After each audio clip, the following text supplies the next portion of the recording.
the United States cheated. Let us just say it plainly the way the rest of the football world said it on Monday night. The president called FIFA. A red card against the host nation's best striker disappeared into thin air, and a rule that had stood completely untouched for over half a century got bent for exactly one player. No other team on earth was receiving that kind of favor. Only the co-hosts. And Belgium took it personally. They held a team meeting the moment the news broke. They marched to the stadium with their fans chanting FIFA Mafia, and they walked out onto that pitch absolutely burning to make a statement. 90 minutes later, they had made it in the most humiliating way imaginable. For goals to 1, the favor meant nothing. The phone call meant nothing. The USA got exactly what they deserved on home soil in front of the entire watching planet, and half the world stood up and cheered. But here's the part that should really make your blood boil, because that 4-1 was not even the worst of it for the Americans. So let us get properly into all of it. Here is the setup quickly, because you needed to fully understand why the rest of the world spent Monday night grinning from ear to ear. Fuller and Balogun, the United States top scorer, was sent off in the previous round against Bosnia for a stamp that most people fairly considered genuinely harsh. That decision carries an automatic one-match ban. No appeals permitted. It is the most settled and established rule in the entire sport. Then Donald Trump publicly confirmed he personally called FIFA President Gianni Infantino to request a formal review of the decision. FIFA reached into an obscure clause it had never once invoked at any World Cup in history and suspended the ban for a full year. Balogun was free to play against Belgium without restriction. Trump went straight to Truth Social and posted his reaction, thanking FIFA for doing what was right and reversing what he called a great injustice.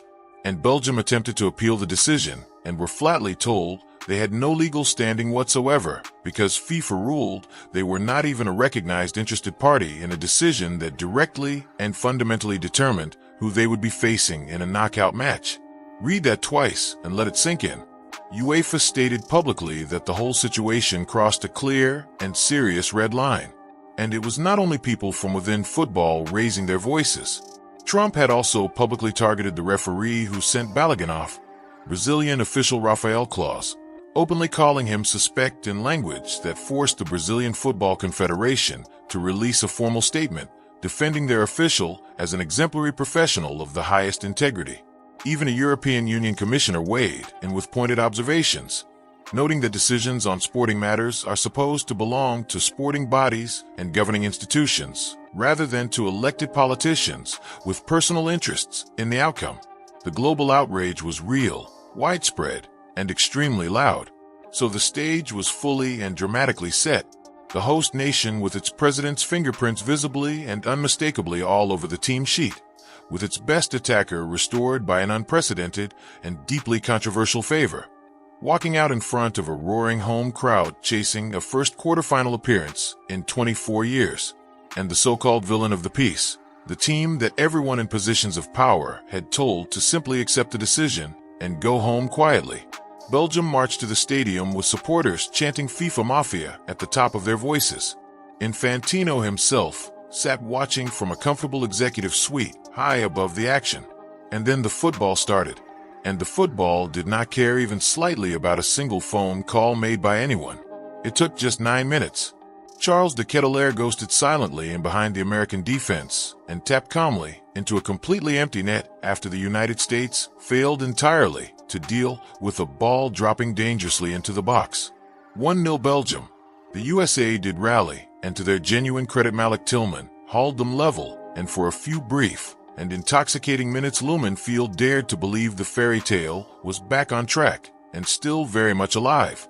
Then de Ketelaere simply and brutally bullied 38-year-old U.S. captain Tim Ream, muscling him out of position, outjumping him decisively, and heading Belgium back in front 2-1. Whatever momentum and belief the equalizer had briefly gifted the Americans died right there on the wet turf alongside their struggling captain. And then came the single moment that transformed a defeat into a complete and utter humiliation witnessed by the entire world. U.S. goalkeeper Matt Freese charged aggressively off his line to deal with a Belgian long ball, got to it first with apparent authority, and then inexplicably stopped himself mid-clearance for reasons nobody watching could fully explain. De Ketelaere pounced immediately and ruthlessly. The ball squirted loose to Hans Van Aken, and Van Aken rolled it into a completely unguarded and open net with all the ease of a training ground exercise. A total and absolute calamity. A self-inflicted catastrophe of the most damaging and embarrassing kind. 3-1. And late in the match, just to place the unmistakable cherry on top of everything, Belgium introduced Romelu Lukaku from the bench, and he added a fourth in the dying moments of the game.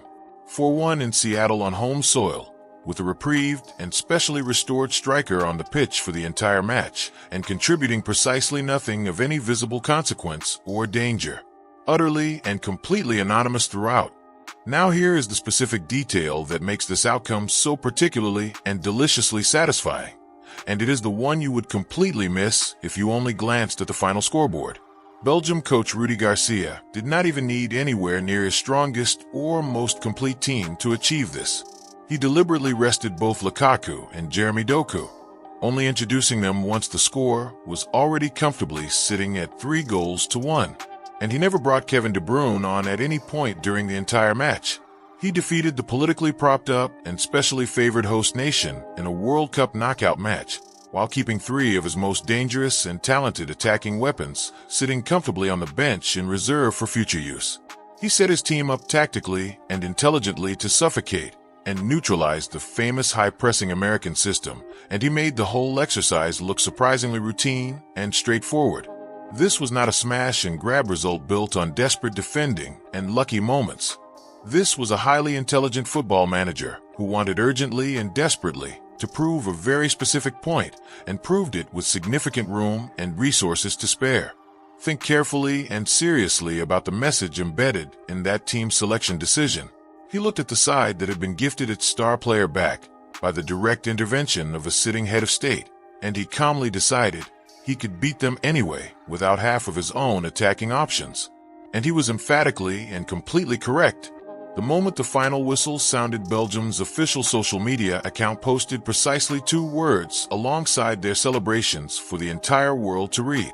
Overturn this.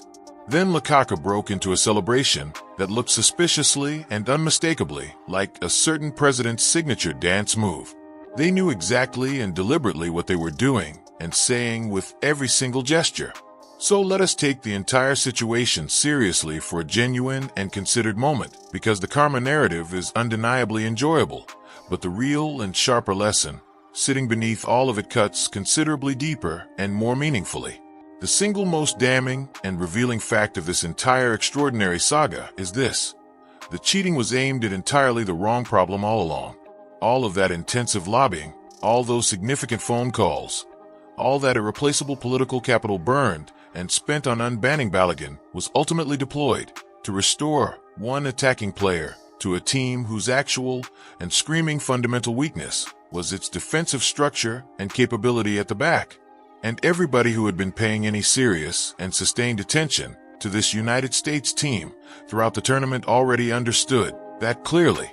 The American defensive line had been leaking goals and looking vulnerable for months, papered over with a thin coat of false confidence courtesy of kind early draws against opposition teams that simply lacked the technical quality to expose and ruthlessly punish those very obvious weaknesses.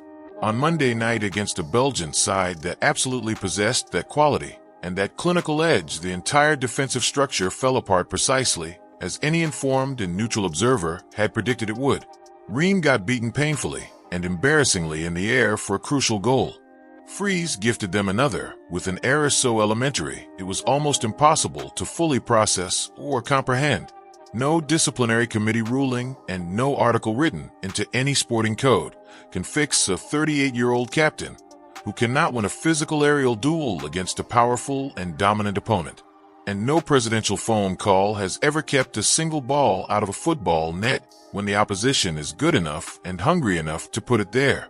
They moved every available mountain and exhausted every conceivable favor to solve the one problem that was never actually going to determine the outcome of this match, and left completely untouched and unaddressed the fundamental defensive fragility that ultimately did.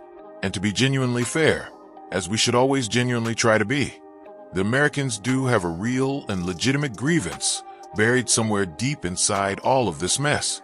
The red card shown to BaloGate really was harsh by most reasonable and informed assessments. Manager Mauricio Pochettino was not entirely wrong in his assessment that it represented an excessively severe punishment for what appeared to be a clumsy and entirely unintentional foul rather than a deliberate act of dangerous aggression. And he maintained consistently and firmly that his players were not the bad actors in this complicated story. Trump, for his own part, has consistently insisted he never actually instructed FIFA what specific decision to make, only formally requested that the case receive a proper and thorough review. And Infantino has sworn publicly and repeatedly that the final ruling was reached completely independently by the appropriate internal committee, and that he merely informed the president that the process would follow its completely normal and established course.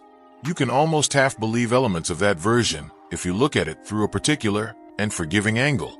But here's the fundamental and insurmountable problem with that entire line of reasoning.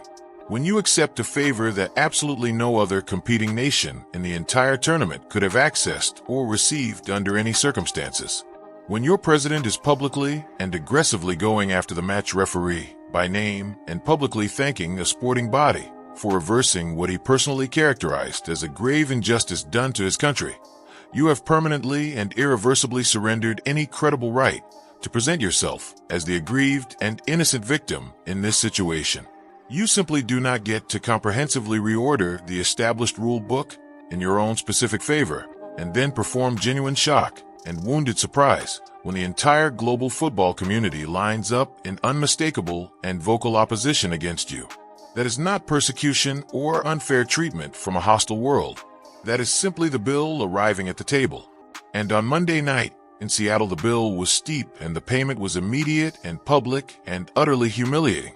Because the true and lasting beauty of a 4-1 scoreline is that it settles every argument that any committee or governing body or political figure ever could.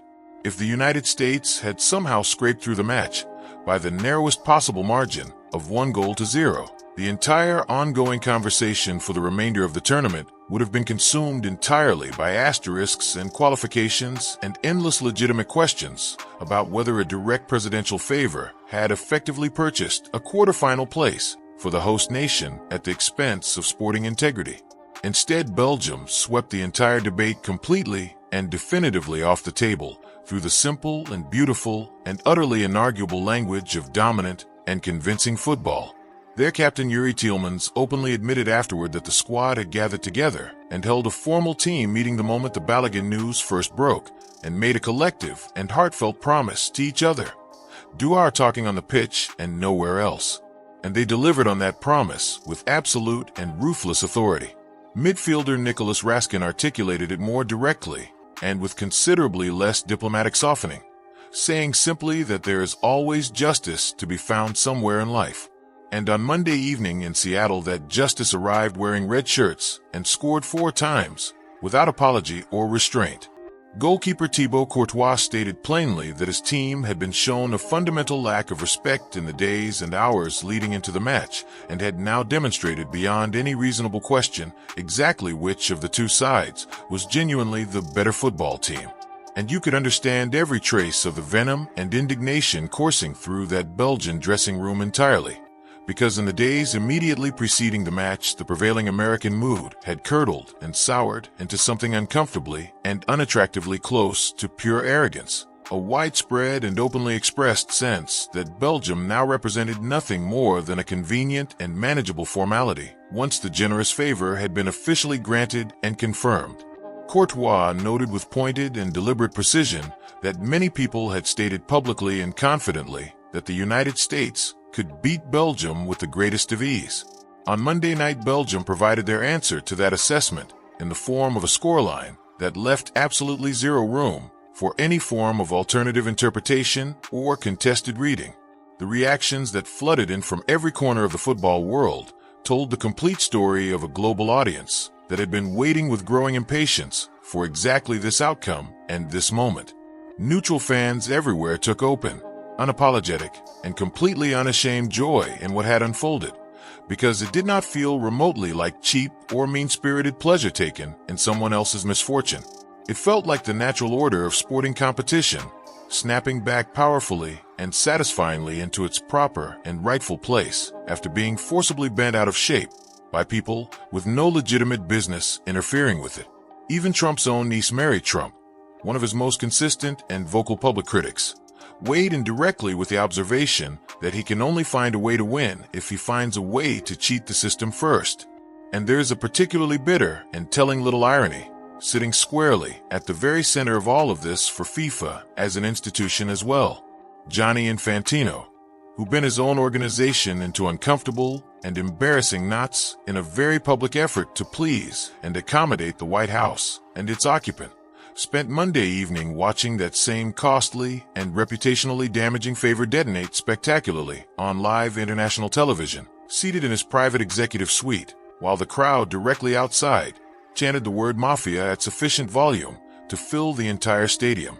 His subsequent and deeply unconvincing public defense that he sometimes reads his own committee's official decisions and finds himself genuinely surprised by their content, fooled precisely and absolutely no one who was paying any attention whatsoever.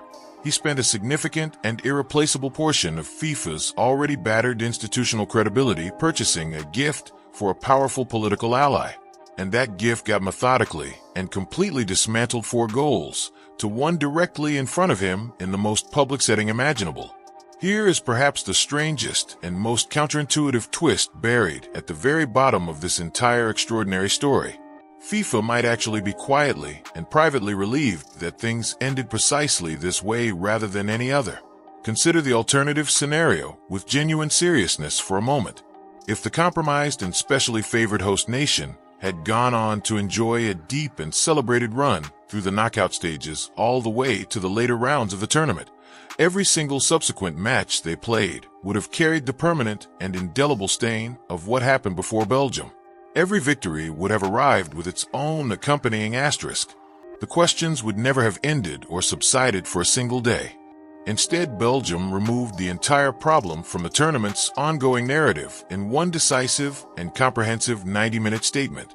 All 3 co-hosting nations, the United States, Mexico, and Canada, are now eliminated at the round of 16 stage, and the tournament continues forward unburdened and cleansed of its most awkward, complicated, and potentially damaging ongoing storyline. The very result that most comprehensively and publicly humiliated the Americans is simultaneously the result that allows FIFA's leadership to exhale with something approaching genuine relief. That is precisely and revealingly how badly and how completely this entire situation backfired on the people who engineered it. Even the individuals who rigged the ladder in the first place are now privately relieved and grateful that the team they rigged it for fell off it so decisively and so early.